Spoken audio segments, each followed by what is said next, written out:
본명 마리아 안토니아 요제파 요한나 호네스터라이히 로트링겐. 마리 앙투아네트는 1755년 11월 2일 오스트리아의 마리아 테레지아와 신성로마 제국의 황제 프란츠 1세의 15번째 자녀이자 막내딸로 비네 호프부르크 궁전에서 태어났는데요. 그녀의 아름다운 모습을 나타내어 작은 요정이라고 불렸다고도 합니다. 오스트리아의 예술적 풍토에서 자란 그녀는 음악과 미술을 좋아했으며 악기 중에선 하프 연주의 소질을 보였다고도 하죠. 상냥하고 아름다운 소녀였던 마리 앙투아네트는 1762년 비엔나 궁정음악회에 온 6살 난 모차르트가 넘어지자 일으켜주었고 즉석에서 청혼을 받았다는 일화도 유명합니다. 당시 유럽 공주들이 받는 교육의 수준은 높지 않았다고 하는데요.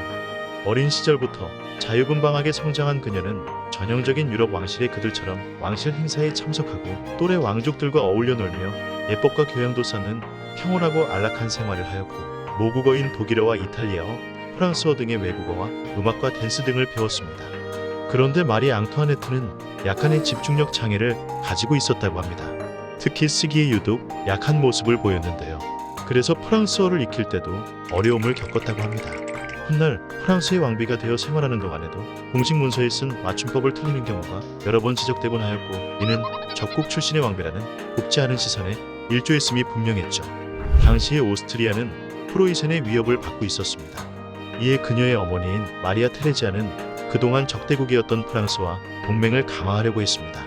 마침 프랑스도 영국을 견제하기 위해 평소항숙이었던 오스트리아의 협력이 필요했던 시점이기도 했기에 양국의 동맹을 위한 정략결혼 얘기는 쉽게 오갈 수 있었죠. 루이 15세에 가장 많은 총애를 받았던 애첩인 퐁파두르 부인이 나선 결과 1769년 6월 루이 15세가 보낸 약혼 문서가 마리아 테레지아에게 전해졌고 미래의 왕비를 교육하기 위해 프랑스 오를레앙 교구에 베르몽 주교가 보내졌습니다.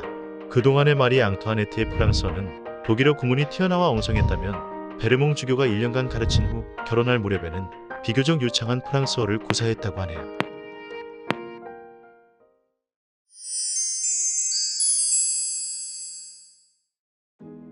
프랑스의 왕세 손비가 되기 위한 1년간의 교육을 마치고 오스트리아를 떠나 프랑스 국경에 도착함과 동시에 오스트리아의 모든 것들을 버려야 했습니다. 오스트리아 국적을 포기해야만 했던 것은 당연했고 처음 보는 사람들 앞에서 오스트리아 궁정에서 입고 왔던 모든 옷을 벗어야 했습니다. 심지어 속옷까지 말이죠. 국경에서 발가벗겨진 마리 앙투아네트는 프랑스의 옷으로 갈아입혀졌고 혈혈단신의 몸으로 프랑스에 입성하게 됩니다. 그리고 1770년 5월 16일 마리 앙투아네트는 14살의 나이에 베르사유 궁전에서 왕세손 루이 오기스트와의 결혼식을 치르게 되죠. 화려하고 성대했던 결혼식이었지만 날씨는 그렇지 못했습니다. 결혼식 당일에 엄청난 천둥과 벼락이 몰아친 것인데요. 혹자는 마리 앙투아네트와 루이 16세의 불길한 앞날의 징조가 아니었을까라는 말도 했다고 합니다. 결혼식 축하 행사가 열린 콩코르드 광장에서도 사건은 있었습니다. 결혼 축하 불꽃놀이가 한창이던 그때 이를 구경하려고 수많은 인파가 몰리게 되면서 100여 명의 사람들이 압사하는 사고가 발생하게 되죠. 루이 부부는 당장 행사를 중단시켰고 결혼식과 관련된 자신들의 공정 비용을 희생자 가족들에게 위로금으로 전달했다고 하는데요. 하지만 사실과 다르게 축하 파티는 계속되었다는 소문이 퍼지기 시작했고 이 비난의 화살은 모두 적국 출신인 마리 앙투아네트를 향하게 됩니다. 왕족들에게도 어느 정도 사생활이 보장되었던 오스트리아와는 달리 루이 14세 때부터 형성된 시시콜콜한 격식은 마리 앙투아네트가 적응해야 할 또 하나의 것이었습니다. 아침마다 옷을 입는 것도 그 격식을 따라야 하는 것들 중 하나였는데요. 귀족이 골라주는 옷을 입어야 했습니다. 문제는 먼저 옷을 골라준 귀족보다 더 높은 계급의 귀족이 오면 다시 그 귀족이 골라주는 옷을 입어야 한다는 것이었죠. 옷을 고르는 시간이 길어질수록 마리 앙투아네트는 추위에 떨며 마냥 기다려야 했다고 하네요. 결국 마리 앙투아네트는 의상 전문 디자이너 로즈 베르탱을 고용해 아침마다 둘이서만 옷을 골라 입었다고 합니다. 스스로 고귀한 혈통이라고 생각하고 살았던 마리 앙투아네트에게는 루이 15세의 애첩인 디바리 백작 부인도 공생활의 불편함 중에 하나였습니다. 디바리 백작 부인이 매춘부 출신이었기 때문이죠. 그래서 속으로는 무시하고 경멸하고 있었습니다. 국왕의 공식 정보를 무시하는 행위는 곧 국왕을 무시하는 행위였는데요. 디바리 백작 부인도 마리 앙투아네트의 이러한 마음을 눈치채고 오스트리아의 외교 관계를 운운하며 압박을 가합니다.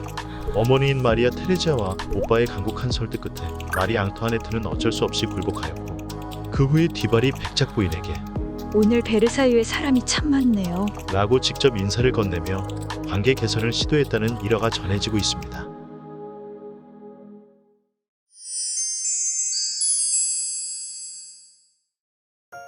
프랑스와 오스트리아는 오랜 적대 관계였기 때문에 국민적 감정에 골이 깊게 자리 잡고 있었고 마리 앙투아네트를 향한 시선은 나아질 기미를 보이지 않았습니다. 그러던 1774년 루이 15세가 천연두에 걸려 회복하지 못하고 서거하여 손자이자 그녀의 남편이 루이 16세로 즉위하게 되고 마리 앙투아네트는 프랑스의 왕비가 되었습니다.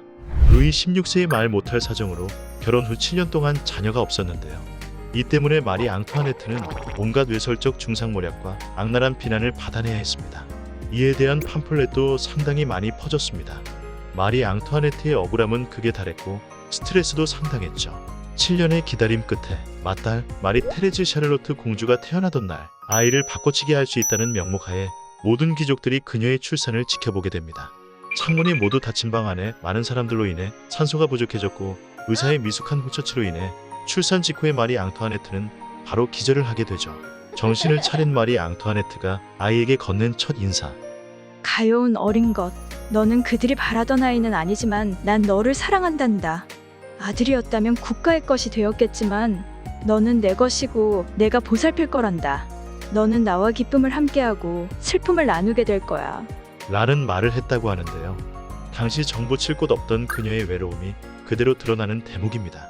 손꼽아 기다리던 아이였기에 직접 모유 수유를 하고자 했으나 기다리던 왕자가 아니었던 탓에 주위 귀족들에 의해 공주는 유모에게 맡겨졌고 마리 앙투아네트는 결국 왕자를 낳게 됩니다. 프랑스의 재정 악화의 원인이 마리 앙투아네트의 사치 때문이라는 인식이 높았는데요.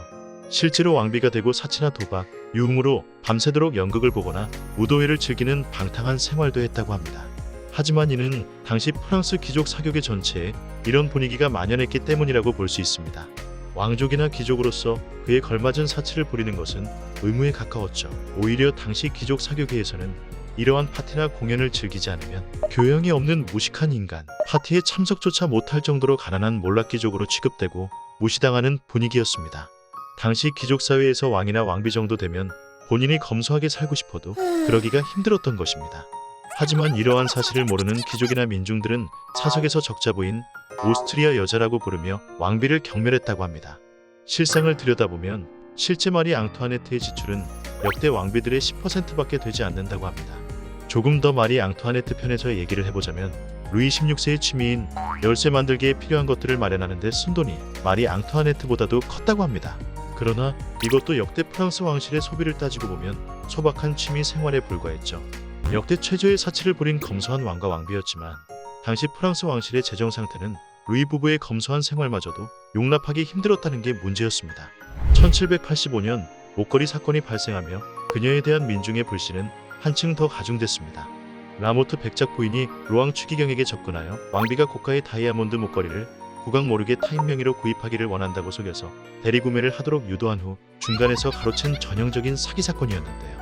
사건의 전모는 재판을 통해 사기극으로 밝혀졌고 왕비는 결백하다는 사실이 밝혀지게 되었지만 대중들은 라모트 백작 부인은 이용당했을 뿐이라며 진범은 마리 앙투아네트라고 믿었습니다. 루이 16세는 따로 첩을 두지 않았기 때문에 마리 앙투아네트는 많은 보석을 받았다고 알려져 있는데요. 다이아몬드가 갖고 싶으면 사주겠소. 라는 루이 16세의 말에 지금 우리 왕국은 다이아몬드보다 군함 한 척이 더 필요해요. 라고 개념 넘치는 답변을 했다고 합니다. 대중들이 이를 알 리 없었고 그동안의 그녀의 이미지와 평판으로 보아 알았다고 해도 그녀에 대한 미움과 오해는 사라지지 않았을 것이라는 거죠.